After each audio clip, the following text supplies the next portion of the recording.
single one of their losses except for Central Michigan. So in this one, I have East Carolina at a confident 21. That is pretty confident. I've got it near where Jake actually has it. I've got East Carolina all the way up at 29. So I've got a weird number of teams up at high confidence rating. I'm pretty sure it's going to bite me in the butt later, but we'll try it out. Now we're moving on to one of the better games of the early bowl season. Oregon State, Boise State, two teams that have had significant success in the last decade, but are kind of in an off period now. Oregon State was flying after an early season loss. They were flying after that. Won, I believe it was 7 straight, and then just came out and just, oh no, 5 straight. Okay, they won a bunch straight. Yeah, wait, are they 6-6 or 7-5? I can't remember. 6-6. They are 6-6. So they won 6 straight and then lost 5 in a row to end the season. But the last game, a very heartbreaking loss to Oregon, as Josh Huff basically said, "Ha ha, you suck" to Oregon State. Just kidding. Oregon State did impress me in that game. But then you go to Boise State. They are losing Chris Peterson, and they have not had the season you normally expect out of Boise State. I will start off this one, unlike myself, because I haven't started one yet, but let's do that. Boise State, I have them as a confidence rating of 4. So I'm not very confident. But you know what? I think Boise State will win this game. I do not think Oregon State has been consistent whatsoever, even though they have one of the better... I mean, they have the best wide receiver in the country, Brandon Cooks. They have a great quarterback in Sean Mannion, but they have not looked great recently. I think Boise State pulls out this win. Yeah, I agree. I have Boise State in this one as well. I liked Oregon State, and I was rooting for them in a lot of the games, but I just don't see them winning. When you think they're going to win, they just can't seem to pull it out. The game against Oregon, you think maybe they have it in them to pull this out. They don't do it. You see they were flying, and then you think, wow, this team is great. Maybe they get upset Stanford. They come close, and every game down that list until the Washington game, they are relatively close. Yeah, I guess you could say the USC, but they just let you down. And for that reason, I'm going with Boise State, especially with their running back, Jay Ajayi, who ran for 1,300 yards on the season. I think Boise State has a little bit extra, and I'm taking Boise State at a low confidence of 2. So I've got my 1 and my 2 off the board. Wonderful. Jake? I think you've got, first of all, if Oregon State does lose this game to Boise State, and correct me if I'm wrong, but I believe that they would be the first team in the history of Division I NCAA football to lose to 2 teams with colored fields in the same season. Eastern Washington, it's a red field, Boise State's got a blue field, but no matter, that's not going to happen. Oregon State, yes, they're 6-6, but I'm not going to ignore. You can't just say, yeah, they have the best wide receiver in the country. Yeah, they kind of have somewhat good Sean Mannion. Those are important facts that cannot be ignored. The way they showed up against Oregon, falling short by just 1 point in Oregon, there's no way that they're going to be disappointed a second game in a row. Boise State's been the disappointing team. Oregon State's reeling after that loss. Beavers win. I have them at a 7 confidence scale. So we're all not very confident in the Hawaii Bowl. And I mean, why would you be, though? Those teams have been really inconsistent this entire season. Moving on to our next game, the Little Caesars Pizza Bowl. I'm extremely disappointed by this matchup, because when we picked all the bowls back on an episode of, I think it was College Football on Air, we picked all the bowls and what we thought they'd be, and it looked much better when we first picked it. But we ended up with Pittsburgh versus Bowling Green. Okay. I was looking over this matchup, and I kind of expected certain things to happen. And, it's Pittsburgh, they're an AQ team, versus Bowling Green, MAC, Then you look at the stats. Bowling Green is outstanding.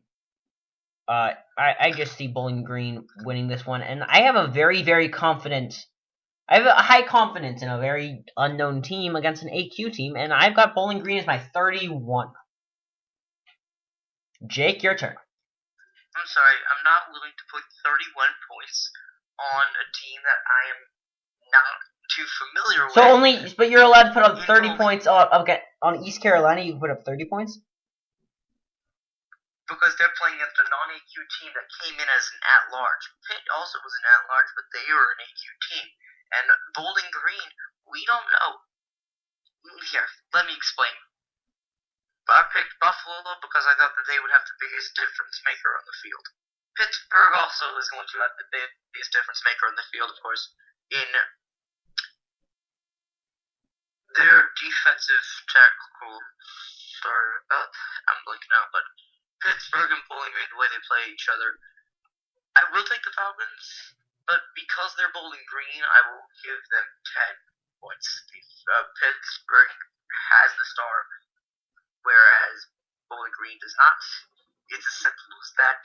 But Pittsburgh does not have enough experience in bowls, whereas Bowling Green is coming off a bowl game last year in which they lost in the Military Bowl to San Jose State by 9. Bowling Green wins. I'm putting a 10 on them. I'm playing it pretty safe. Noah. I'm gonna go even lower. I'm gonna go with a 6. I'm kind of playing a lot of these safe, but you say he has the difference maker, but I'm gonna disagree. I'm gonna say Travis Green of Bowling Green is gonna be the difference maker. Ran for 1,555 yards, lots of fives, and then 11 touchdowns, so 2 ones. Lots of repeating numbers in his stats, but I think he's gonna be the difference maker. The sophomore, he was phenomenal this year, and you saw the game against Northern Illinois running for 133 yards. He comes out in the big games, basically, except for 2 games in the middle and a couple of games at the beginning, he was running for 100 yards consistently. And though they do have a terrific nose tackle, which will probably slow him down, I still think the Bowling Green State comes out of there. And of course, as I just said, 6 on the confidence. So we're all varying in confidence. My bad idea. With Bowling Green, I mean, I'm picking Bowling Green, but there's no way you can tell me that when Pittsburgh got a guy, Aaron Donald, who won the Outland Trophy, the Lombardi Award, the Nagurski Award, that he's not going to be the biggest difference maker on that field. Yes, I think Bowling Green's going to get around that because there's only one guy on the defensive line. Like Aaron Donald, like he's the biggest difference maker on the field. So how do we know he's going to show up, though? I mean, honestly, I don't. He can show up, which is why. So he shows up a lot of the plays. He'll show up a lot of the plays. He'll make a difference. But I still think in this game, the bigger difference will be Travis Green. Not necessarily that he's the better player, but I think in the end, he's going to be the biggest difference maker in that game. Alright. We're both picking Bowling Green. We probably agree more than we think. Yeah, no, we all picked Bowling Green, yet we argued more than anything on the pick. That was weird.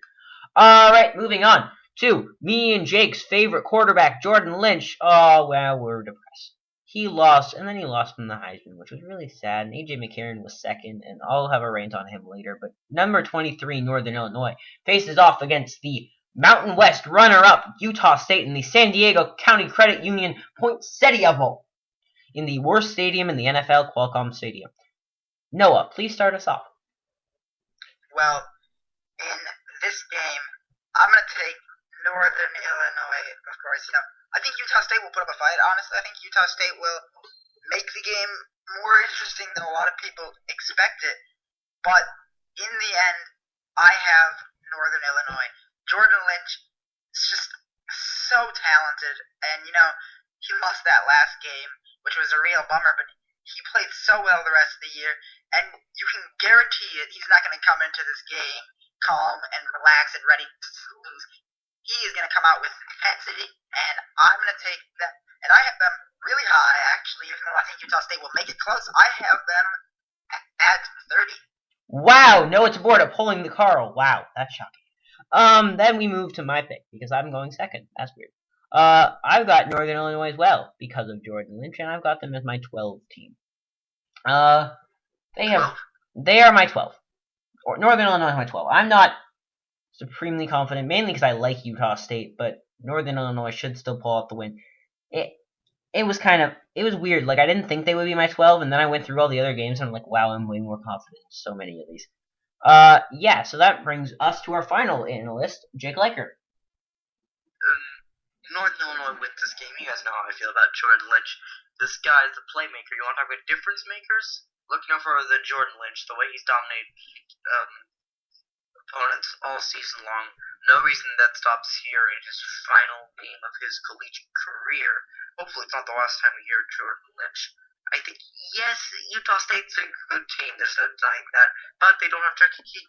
And Northern Illinois does have Jordan Lynch. 18 for the Huskies. I just don't see them losing this game. All right, thank you, and we move on to the Military Bowl presented by Northrop Grumman. I feel like I'm gonna miss multiple sponsors, and then I'm gonna somehow get sued. I don't know. Something's gonna weird happen. This is in Annapolis, Maryland. And then I feel really bad for Maryland, who's playing Marshall, because Maryland is literally going from their campus to Annapolis. I'm assuming it's less than a 2-hour drive. They may stay on campus and just bus over. They may actually get to stay there a couple nights, but it's kind of a sad thing when your bowl trip is like a couple hours away. I feel bad for them. But the one reason I think they'll be happy is because I have them winning, so that's always good. I got them with a 7. I think Marshall can make some noise, but I don't think they can make that much noise. I got this as a close game, but Maryland pulls out the win. Noah.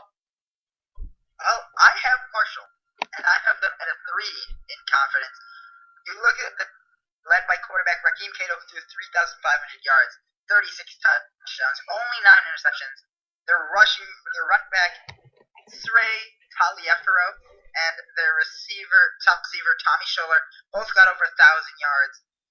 You know what? I like Marshall. I like them a lot. I look at this team, and I see a pretty good team. I've never liked Maryland, no matter what they've done, whether it be basketball or football. I just never have confidence in this team. Maryland finally got into the top 25, and their first game, and we know how it ended against Florida State. I'm going to take Marshall in an upset, and yeah, confidence of 3. So obviously, I still think Maryland has a very good shot. Jake. Yes, boo-hoo for Maryland having to play so close to home where they'll have more fans and sell more tickets and ultimately bring in more money for the school. Listen, it's Annapolis. It's going to be an advantage for them. They're going to need every advantage they can get. Yes, Marshall did go 7-1 in the Conference USA, but against the Conference USA, they went 0-3 in all of their out-of-conference games. Maryland went 3-5 in the ACC, 4-0 in their out-of-conference games. C.J. Brown. Listen, Maryland has been really hurt with injuries, but C.J. Brown has put the team on his back. He's a quarterback, but he ran for over 100 yards in big wins over Virginia Tech and North Carolina State. Yes, Raheem Cato was good, and Gator Hoskins as well, but Marshall is not going to be able to do what it couldn't do against Rice. Stop the run. Terrapins have a horrible red zone defense, 111th in the country. It could be a problem, but I still look at Marshall, and you can't have a bad run defense against a team like Maryland. I think that they have the momentum right now. They are it's a first home game for them. They beat Virginia Tech, beat North Carolina State. Can't overlook that. They played a better schedule. They played the better opponents, and therefore they're going to win. Maryland over Marshall, I give them 11. All right, so some unconfident picks and on both sides. Now we move to our next game. When I first saw this game, the Texas Bowl, I saw Syracuse versus Minnesota and thought maybe this will be close. And then I looked at the numbers. Wowza! Minnesota's a lot better than Syracuse. Syracuse 6-6, Minnesota 8-4. But Minnesota's all their losses were to ranked teams. It was kind of ridiculous. Like they lost to basically anybody in the Big Ten who ever got ranked. They would lose to them. It's kind of impressive actually. But Minnesota, I believe, is a very good team. So good that I gave them my 33. My 33. That's a lot of points and a lot of confidence. So this is my message to Minnesota players. Don't let me down, please. Jake, take this one. I'm actually also going to put 33 points on Minnesota. They have been a surprise team, and it turns out we really have overlooked them. Jerry Kill is 0-3 in bowl games, and he'll finally be able to snap that. Look, David Cobb is too good on the ground. This team is run-based. Cobb is very consistent, averaging over 106 yards of total offense per game. They've got a good defense led by Rashid Ageman, who has 11 tackles this season, 4 losses. You can't just go okay in the in the ACC. 6-6. This team can do better. this team should do better, but they did not.